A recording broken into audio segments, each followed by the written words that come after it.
Well, law enforcement across Texas are trying to keep up with the surging migrant crisis. Now, with the passage of Senate Bill 4, the ways they can enforce immigration laws will drastically change. Border correspondent Allie Bradley goes behind the scenes on 2 ride-alongs to see how this new legislation will impact officials at the border. Along the Texas border with Mexico, numbers of apprehensions may be trending down, but they're still much higher than they were just a year ago. Efforts like Texas Governor Greg Abbott's Operation Lone Star have had some success in deterring illegal crossings, but that has led to upticks in other regions. Operation Lone Star has activated members of Texas Department of Public Safety and even organizations as far away as Florida to help control parts of the border with Mexico. The individuals with Florida Wildlife Commission deployed down here through Governor DeSantis in connection with Governor Greg Abbott's Operation Lone Star. They're actually going to have the authority to arrest migrants who cross the border illegally. They will have the same powers as Texas DPS. Local sheriffs will also be enforcing the law once it's in effect, but whether it will be prosecuted will be up to the county attorney.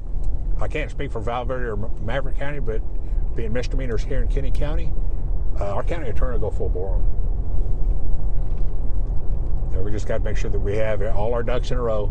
And the first couple ones, they're going to get challenged. And I'm sure we'll probably have, if we catch 101 mud, 99 of them will be challenged.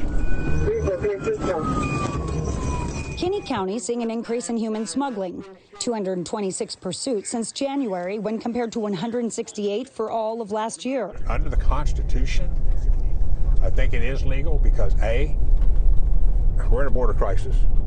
B, we've seen the huge number influx. So I think we've got enough grounds there to protect our people under the Constitution.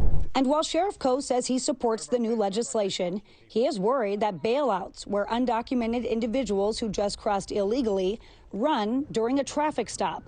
That may become more common because they're worried about the consequences. Sheriff Coe says it's personal at this point because his constituents are being put in harm's way by these criminal organizations. And it's reasons like that pushing Governor Greg Abbott to continue doubling down on fortifying his state's southern border with Mexico, something the governor's border czar says is working as Texas is seeing a roughly 30% decrease in illegal crossings. The migrants are going to move in the path of least resistance. And so one of the things I said on day one when I came in is I wanted to make Texas the least desirable place for illegal immigration to happen.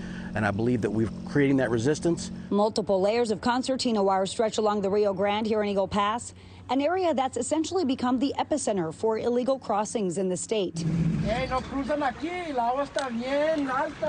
Despite efforts to turn them back, migrants risk it anyway, claiming Mexican immigration officials won't let them cross at the legal port of entry. So Texas DPS and Florida Wildlife Commission officers blow up and down the Rio Grande all day, trying to deter crossings and help those in need of assistance while crossing the fast-moving and dangerous waters. But no matter the effort, the cartel still controls who crosses where. Watch as the DPS airboat pushes the coyotes back who just forced a group of roughly 70 migrants across. Allie Bradley for NewsNation in Eagle Pass, Texas. Thank you for watching. Go to newsnationnow.com to find NewsNation on your television provider. And don't forget to click the red subscribe button below to get more of NewsNation's fact-driven, unbiased coverage.